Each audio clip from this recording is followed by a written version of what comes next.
이제 그렇게 열심히 지난주에 말씀드렸던 것처럼 아브라함이 이분들을 섬긴 건 하나님이라 믿어서 섬기는 것이 아니라 손님을 극진히 대접했던 것입니다. 그런데요, 알고 보니 그분이 인간의 모습으로 오신 하나님과 그리고 두 분의 천사였던 것이요. 이제 그분이 이제 하나님 되심을 이렇게 드러내십니다. 9절을 보시면 그들이 아브라함에게 이르되 내 아내 사라가 어디 있느냐 대답하되 장막이 있습니다. 그가 이르되 내년 이맘때에 내가 반드시 내게로 돌아오리니 내 아내 사라에게 아들이 있으리라 하시니 사라가 그 뒤에 장막 문에서 듣습니다. 이제 하나님께서 이 가정에 뭐가 필요한지 아시지 않습니까? 아브라함 75세 때 만나신 후에 근 이제 25년 다 돼가는데 그 간절한 소원을 하나님이 이루어 주시기를 결정하시고 내가 내년 이맘때 다시 올 텐데 그때는 사라에게 아들이 있을 것이다. 이 소망을 선포하시는 것이죠. 그 소리를 장막 뒤에서 사라가 마침 들었어요. 그런데요, 그것을 듣고 나서 11절입니다. 아브라함과 사라는 나이가 많아 늙었고 사라에게는 여성의 생리가 끊어졌느니라. 12절 읽겠습니다. 사라가 속으로 이르되 내가 노쇠하였고 내 주인도 늙었으니 내게 무슨 즐거움이 있으리요. 네, 여러분 아브라함은 이제 99세예요. 사라도 이제 89세예요. 그리고 여성분들 이 난소가요 한 사람에게 보통 400개에서 500개 정도밖에 수가 제한되어 있답니다. 아마도 이 폐경이 온 지가 뭐 못해도 30년, 40년은 됐을 나이 아닙니까? 그러니 아기가 생길 가능성이 있어요, 없어요? 없는 거예요. 이건요 마치 그 예수님이 동정녀에게서 태어난 것 같은 그런 상황인 거예요. 근데 거기다 대고 내년에 아기가 있을 거다 그랬으니 이 사라가 어떻게 들었겠어요? 아기를 낳기 위해서 노력을 했을까요? 안 했을까요? 얼마나 많이 했을까요? 뭐 못 먹을 거 다 먹었을 거예요? 바퀴벌레 먹어서 아기 생긴다 그러면 우리나라에 바퀴벌레가 하나도 안 남아날 거예요. 온갖 노력을 다 했겠지요. 그런데 그게 다 숲으로 돌아간 거예요. 그리고 이제 나이가 89세가 됐으니 이미 다 포기해버렸죠. 그러니 웃음이 안 나왔겠어요. 그 웃음이 무슨 의미일까요? 이제 포기해버린 자조 섞인 웃음일 테고 허탄한 웃음이었을 거예요. 저 나그네가 날 뭘로 보고 그런 얘기 들으면 내가 다시 심장이 뛸 줄 알았나. 이 별의별 생각을 다 했겠지요. 그래서 웃었어요. 비웃었는지 그건 잘 모르겠어요. 그런데 들으십니다. 13절입니다. 15절까지 읽을게요. 여호와께서 아브라함에게 이르시되 사라가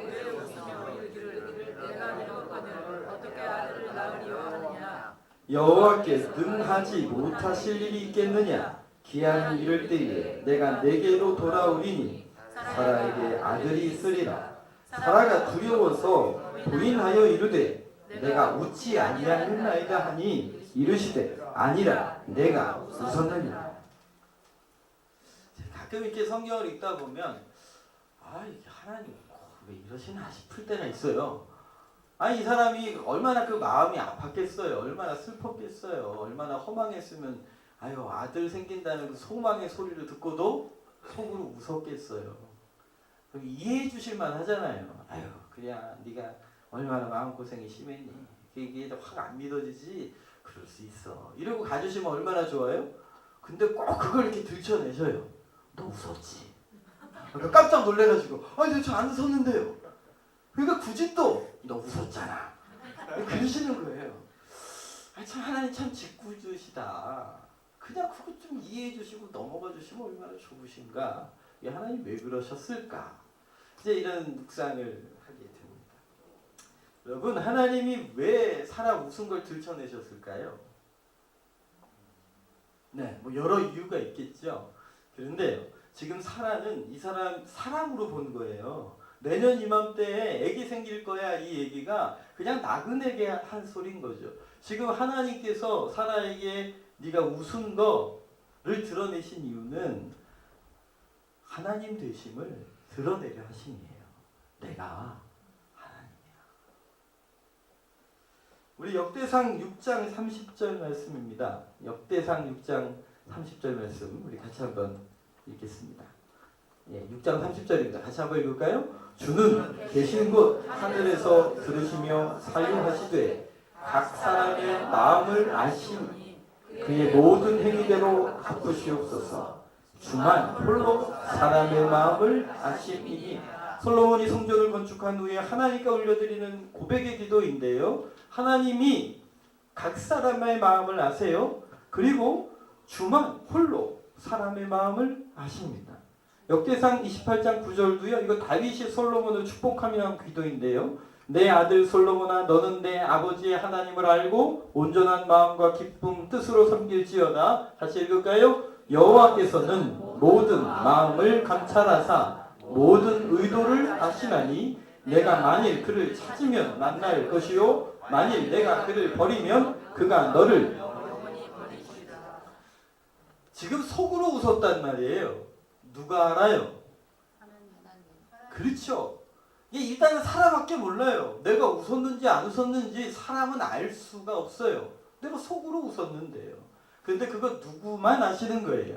하나님만 아시는 거예요. 너 웃었잖아 라고 말씀하신 이유가 그냥 사라를 맞게 못살게 굴려 하심이 아니라 지금 이 약속을 주고 있는 분이 하나님이신 거야 라고 알게 하려 하시는 줄 믿으시기를 바랍니다. 우리의 마음을 누가 아신다고요? 하나님이 아셔요. 여러분 하나님이 우리의 마음을 아십니다. 믿으십니까? 따라해 보시겠어요? 하나님이 내 마음을 아신다. 여러분 이 선포가 하나님이 내 마음을 아신다는 이 선포가 여러분 공포로 다가오십니까? 위로로 다가오십니까? 할렐루야. 근데 어떤 분들에게는 공포예요. 왜 그럴까요? 예, 우리는요 이 어머니 뱃속에서 나와서 이 땅에서 생존하기 위하여 때로는 내 속을 감추고 다른 표정으로 다른 모습으로 살아가는데 익숙해져 버렸어요. 세상은 그걸 처세술이라고 가르치지만 이 겉과 속이 달라지면서 우리 속 사람이 병들기 시작해요. 그게 얼마나 힘들고 어려운 일인지 알지 못해요. 죄송합니다. 제가요 처음 대학 시험에 떨어졌습니다. 죄송합니다. 목사가 공부 잘했다고 해야 되는데. 네. 이게 가지고 막 창피한 거예요. 그래도 교회는 가야 되니까 제가 다시 공부를 시작하면서 가방을 메고 이제 교회를 가지 않습니까? 그러면 절대 제 가방 문 모습을 사람들에게 보여주고 싶지 않았어요. 그래서 불이 나게 뛰어들어가지고 제 가방은 기도실에 팍 당겨치고 그리고 뭐 예배를 드리고 봉사를 하고 그랬어요. 그리고 사람들이 나를 보나 안 보나 이렇게 보다가 기도실 가서 가방 메고 그리고 가고 막 그랬었어요. 사람들이 나를 깊이 알까봐 두려웠어요. 그리고 그렇게 사는 게 나를 보호하는 일이라 생각했어요. 그런데 그게 얼마나 피곤한 일인 줄 아십니까? 얼마나 피곤한 줄 몰라요. 죄송합니다. 제가 강대상에서 조금 하면 안 될 단어를 조금 쓰겠습니다. 제가 하나님 앞에서 막 몸과 영혼이 지쳐서 무너지고 있을 때 하나님 앞에 기도하고 있을 때 하나님 제 마음 가운데 주신 마음이 있어요. 제가 그때 청소년 때라 저의 언어로 주신 거죠. 제 마음에 무슨 생각을 주셨냐면 제이야 한번 죄송해요 쪽팔리고 말아. 네가 창피한 게 있니? 그거 가리려고 자꾸 그러지 말고 한번 그냥 창피해지면 되잖아. 그게 넌데 뭐. 그걸 자꾸 가리려고 애쓰다 보니 한 가지 거짓말하고 나니까 그 거짓말 가리려고 또 거짓말하고 또 거짓말하고 또 거짓말하고 그렇게 결국 제 인생이 무너지더라고요. 제가 그래서 그 후로 내면의 고민 때문에 어려워서 교제하는 이 상담하는 친구들 만나면 제가 이 얘기 꼭 해줬어요. 야, 한번 창피하고 말아. 그거 가리려고 바당대지 말고 너의 있는 모습 그대로 들고 나가. 왜냐하면 하나님은 이미 다 알고 계시거든.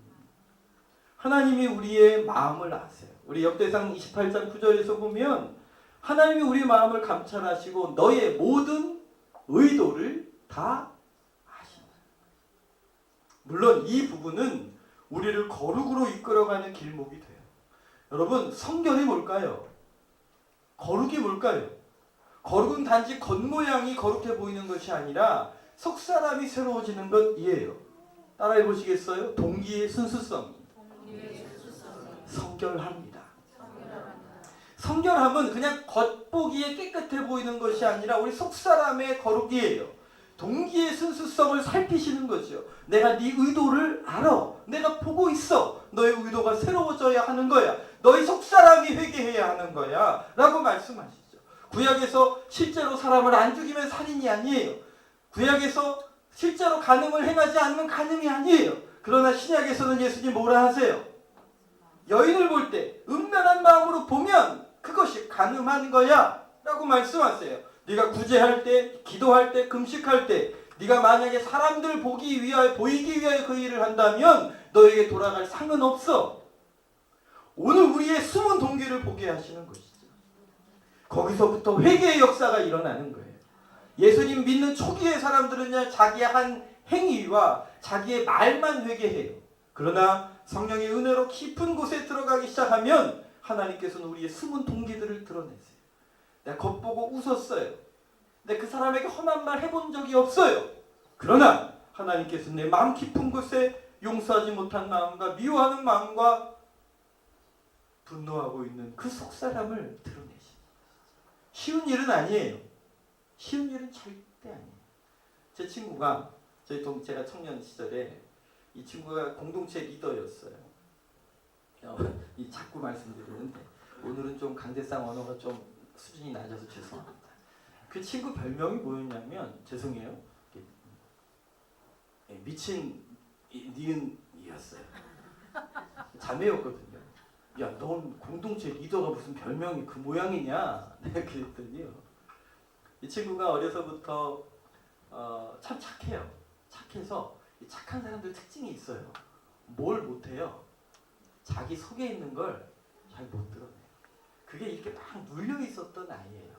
예수님을 믿고 있지만 늘 이렇게 무엇인가 눌려 있어서 자유롭지 못한 걸 공동체 그 사모님과 같이 교배하면서 그게 드러나면서 사모님이 격려해 주는 거예요. 야, 너 자꾸 속으로 눌러 살지 말고 너 하나님 믿고 다 아시니까 그냥 네 있는 거 다 드러내. 힘들면 힘들다 그러고 슬프면 슬프다 그러고 화나면 화난다 그래. 그랬더니 이 친구가 그걸 이렇게 격려를 받아가지고요. 이제 화나면 날 때마다 공동체 앞에서 막 질러대고요. 막 이게 막 좋으면 좋다고 막 깔깔깔 웃어대고 막 그러니까 옆에서 보는 사람들이 보기가 좀 민망한 거예요. 그냥 그래서 별명이 그렇게 붙은 거예요. 그런데 그 과정이 뭐였냐면 그 겉과 속이 달랐던 삶을 하나님이 드러내시는 과정이셨어요. 쉽지 않았죠. 주변 사람들이 오해도 하고 그 사모님이 계속 격려해 주면서 그 속에 있는 걸 드러내기 시작했어요. 이유는 하나님은 다 알고 계시기 때문이에요. 그러면서 점점 화내지 말아야 될 때는 화 안 낼 수 있는 힘이 생겼어요. 화가 나지 않지만 이때는 화를 내줘야 될 때구나 분별이 되면 아주 작정하고 화를 냈어요. 세상에서 제일 무서운 사람이요, 작정하고 화내는 사람이에요. 그러니까 이 혈기가 드러나는 것이 아니라 해야 할 때에 반응하는 법을 배우기 시작했어요.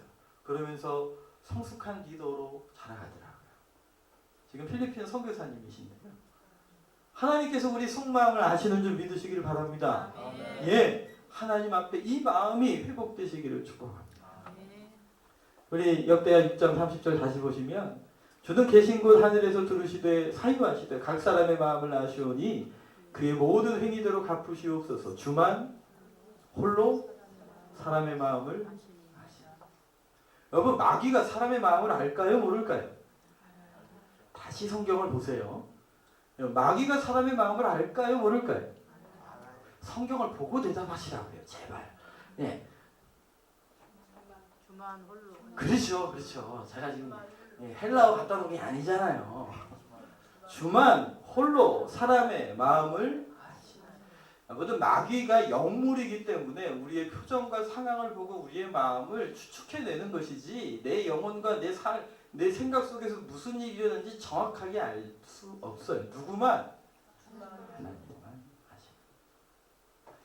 그래서 방언 기도가 유익이 되는 것 중에 하나는 뭐냐면 하나님과 나와만 기도할 수 있기 때문에 그래요. 마귀가 옆에서 들으면 알까요? 모를까요? 달라요. 여러분 주님만 우리의 마음을 아십니다. 여러분 그것이 공포가 아니라 위로가 되는 것이죠. 우리 믿음의 선배들, 우리 특별히 믿음의 어머님들이 즐겨 부르던 찬양이 있으셨어요. 개사했어요. 원곡엔 그런 거 없어요. 나 같은 죄인 살리신. 그런데 우리 한국 분들이요 개사했어요. 그 한 많고 원 많은 마음을 뭐라고 찬양했어요? 그러지요. 아시는군요. 아시나요? 아시지요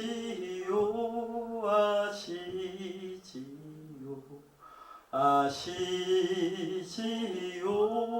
주님 아시지요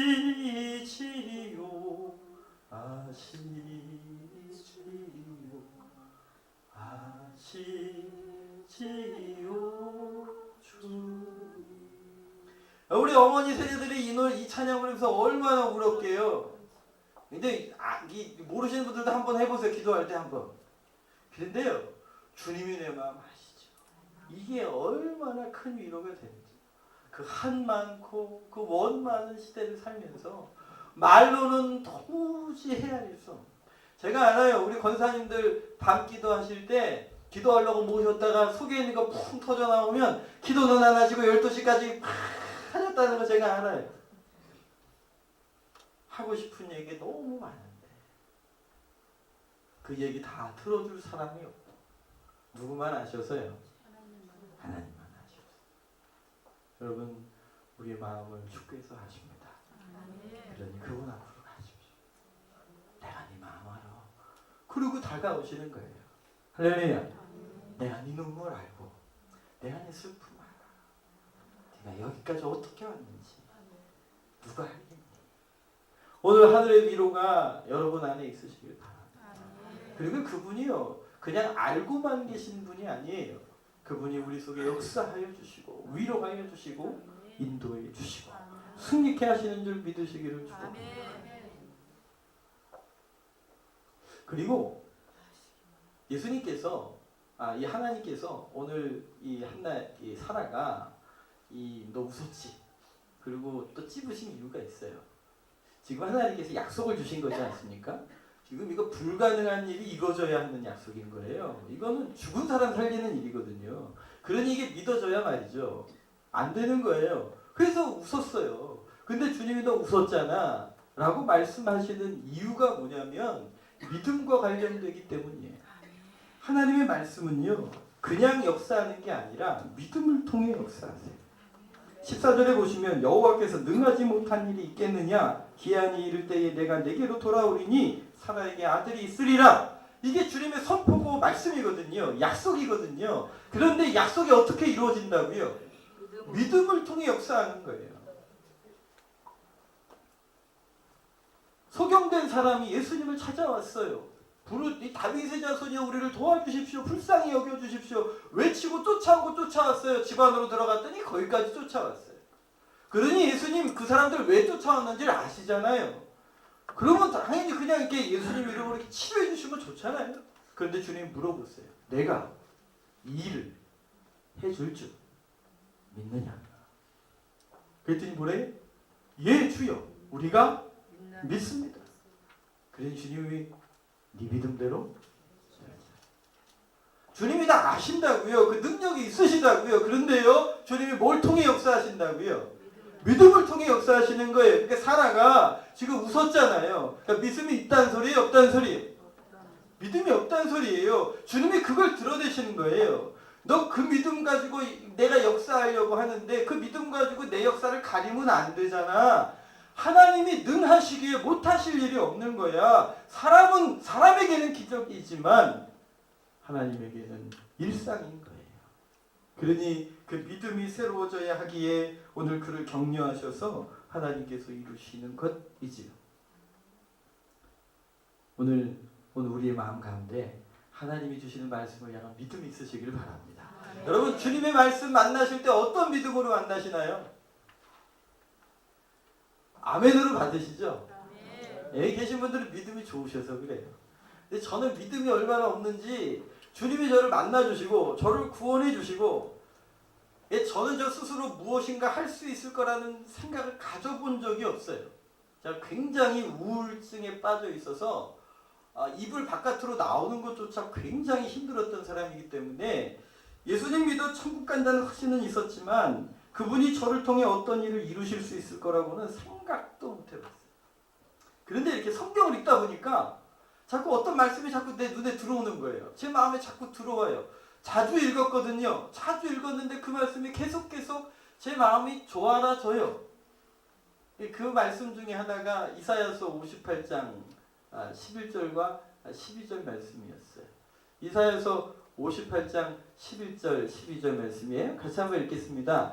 여호와가 너를 항상 인도하여 메마른 곳에서도 내 영혼을 만족하게 하며 내 뼈를 견고하게 하리니 너는 물된 동산 같겠고 물이 끊어지지 아니하는 샘 같을 것이라. 내게서 날 자들이 오래 황폐된 곳들을 다시 세울 것이야. 너는 역대에 파괴된 기초를 쌓으니 너를 일컬어 무너진 데를 보수하는 자라 할 것이며 길을 수축하여 걸을 곳이 없는 되게 하는 자가 할렐루야. 막 이 말씀이 좋아지는 거예요. 하나님께서 자꾸 제 마음속에 이 말씀을 자꾸 주시는 거예요. 내가 네 인생 이렇게 써줄게 그러시는 건데 처음에는요 이게 믿어져요 말이죠. 지금 내가 메말라 있는데 내가 황무해져 있는데 내가 깨져 있는데요 주님 내가 딴 사람을 어떻게 해요. 근데 자꾸 주님이 반복하고 말씀을 주시는 거예요. 점점점 믿음이 생기기 시작했어요. 근데 믿음이 생기기 시작하는데 이번에는 또 죄송해요. 자꾸 오늘은 언어 수준이 떨어져서 죄송합니다. 자꾸 잔머리가 돌아가는 거예요. 이게 말씀 믿어지기 시작하는데 아멘아이가 갑자기 좀 주저하게 되는 것이 메마른 곳에서도 내 영혼을 만족하게 하신다잖아요. 아멘? 그럼 제가 어디 가야 된다는 소리 같은 거예요. 제가 이런 거 경험하려면 내가 메마른 곳에 가야 되는 거 아니야?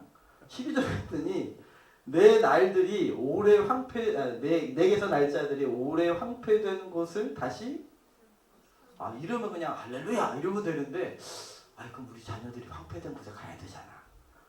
내가 역대 파괴된 곳에 있어야 되잖아. 무너진 데를 내가 가야 되잖아. 이게 자꾸 이게 이런 마음으로 머리가 도는 거예요. 여러분들은 아멘이시죠? 제가 이렇게 참 약해요. 그런데도 주님 자꾸 말씀하시. 내가 널 통해 일할 거야. 주님 앞에서 골짜기도 복음 들고 가오리다 찬양해 놓고는 주님이 혹시라도 나 이런 데 보내면 어떡하나 싶어서 이게 아멘하기가 쉽지가 않더라고요. 그래도 주님께서 은혜를 베푸시고 그 소망을 저에게 부어주시고 부족한 사람이지만 하나님께서 이런 역사 가운데 일하고 역사하고 계시는 것들을 경험하게 됩니다. 그리고 그렇게 더 하실 줄 믿습니다. 여러분들에게도 이 은혜가 있는 줄 믿습니다. 이사야서 58장을 저만 읽힌 게 아니시잖아요. 오늘 우리에게 이 믿음 주실 때 아멘 하시기를 바랍니다. 사라에게 아기가 태어난다는 건 기적 같은 일인 거예요. 그런데 우리를 통하여 황무한 것을 일으키시고 무너진 것을 수축하겠다 하시는 약속도 하나님께서 우리를 통하여 기적처럼 이루어내실 줄 믿습니다. 우리는 예수 믿는 사람들은 그냥 내 배 두드리기 위하여 주의 은혜를 구하는 사람들이 아니에요. 우리에게 은혜를 베푸실 때에 우리의 능력을 주실 때에 하나님 우리를 통해 하실 일들이 있기 때문이에요. 로마서 10장 말씀이에요. 같이 한번 읽겠습니다. 성경에 이르되 누구든지 그를 믿는 자는 부끄러움을 당하지 아니하리라 하니 유대인이나 헬라인이나 차별이 없습니다. 한 분이신 주께서 모든 사람의 주가 되사 그를 부르는 모든 사람에게 부요하시도다. 누구든지 주의 이름을 부르는 자는 구원을. 예수님 믿으십니까? 예수님 믿으십니까? 진짜 믿으십니까? 그러면 이 말씀도 믿으시기를 축복합니다. 성경에 이르되 누구든지 그의 이름 예수 그리스도의 이름을 믿는 자는 부끄러움을 당하지 아니하리라. 아멘. 인생의 걸음마다 우리 부끄러움을 당할 일이 얼마나 많아요. 내 실수와 내 연약함 때문에 말입니다. 그때마다 두려웠었지만 이 말씀 붙들고 기도합니다. 주여 주의 이름을 믿는 자는 부끄러움 당하지 아니하리라 하시지 않으셨나요? 저를 불쌍히 여기사 이 말씀을 이루게 해주시옵소서. 아멘. 두려울 때에 주의 말씀 붙들고 기도했어요. 부끄러움 당하지 않게 하옵소서. 그런데 주께서 약속대로 이루신 줄 믿으시기를 바랍니다. 아멘. 저에게만 주신 약속이 아니잖아요. 12절에 그를 부르는 모든 사람에게는 부요하시도다. 아멘. 예, 언제 기도하세요? 평안하고 등 따스울 때 기도하십니까?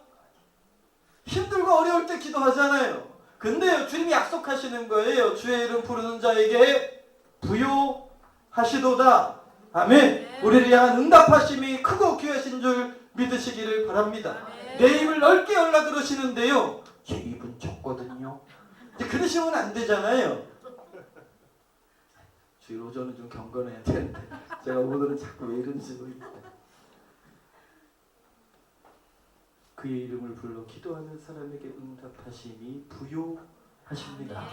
우리의 생각하는 것과 간구하는 것에 넘치도록 능히 하실 일을 찬양합니다. 아멘. 13절 같이 읽을까요? 누구든지 주의 이름을 부르는 자는 구원을 받으리라. 아멘. 주님의 역사를 믿으시기를 축복합니다. 아멘. 참으로 믿으십시오. 마지막으로 여러분들, 베를린 장벽이 1989년도에 무너졌습니다. 그런데요, 그거 아십니까? 역사 야사예요, 야사. 그런데요, 이게 신문의 오보로 인하여 발생한 사건이었어요. 무슨 얘기냐면 1989년도에 동독 정부의 대변인인 사보스키라는 사람이 신문 기자들을 모아놓고 동서독 여행 자유화 정책을 발표합니다. 그때 발표를 듣고 있었던 신문 기자가 언제부터 시작입니까? 그랬더니 이 사람이 바로 지금부터입니다. 그런 거예요. 근데 바로 지금부터입니다 라는 이야기를 신문 기사가 어떻게 냈냐면 베를린 장벽이 무너졌다 그러고 이게 기사를 낸 거예요. 이 신문 기사를 접한 지금부터라니까 그 젊은이들이요, 그 장벽으로 몰려들었던 거예요. 그리고 이거 갑자기 사람들이 몰려드니까 군병들이 이거 총을 쏴야 되나 말아야 되나 당하고 있는 새에 장벽들이 무너졌고, 이미 동서독이 왔다 갔다 하는 게 정책으로 정해졌기에 그것으로 막지 않았던 거죠. 그리고 동서독이 통일되는 일이 있었어요. 오보였어요. 우연히 벌어진 일이라 할 수 있어요. 그러나 여러분, 이 일들이 그냥 이루어지는 게 아니에요.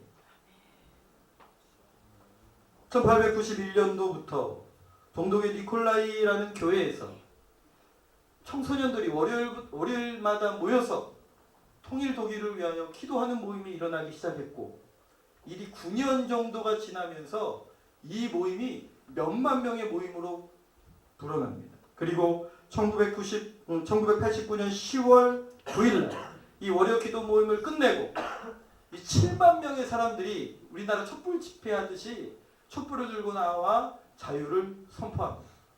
그리고 정확히 한 달 후에 베를린 장벽이 무너진 것입니다. 기적이었어요. 그런데 그 일을 이루셨어요. 할렐루야. 아멘. 오늘 주님께서 사라가 하나님의 약속을 받아들이지 못하고 웃었다고 굳이 드러내신 이유는 우리의 작은 믿음을 돌이켜 하나님을 바라보아 기적을 만나는 믿음 되게 하려 하심인 줄 믿으시기를 바랍니다. 그분이 우리의 마음을 아십니다. 그분이 우리의 마음을 아실 뿐 아니라 우리의 믿음을 세우셔서 하나님의 기적을 만나는 사람이 되게 하실 줄 믿습니다. 할렐루야. 주의 말씀을 믿으십시오. 우리를 들어 황폐한 곳을 일으켜 세우는 사람들로 일으켜 주실 것입니다. 주님께서 주의 이름을 믿는 자들이 부끄러움을 당치 않게 하실 것입니다. 주의 이름을 불러 기도하는 사람들에게 그 응답하심이 구하게 하실 것입니다. 반드시 건져내 하나님의 역사를 이루어내실 줄 믿습니다. 오늘 그 믿음으로 주여 나의 믿음 없음을 용서하시고 오늘 내 믿음이 주님을 향하게 하사 기적을 만나고 하나님의 위로를 경험하며 주께 영광을 올려드리게 하여 주시옵소서. 우리 주여 한번 크게 해주시고 기도하겠습니다. 주여.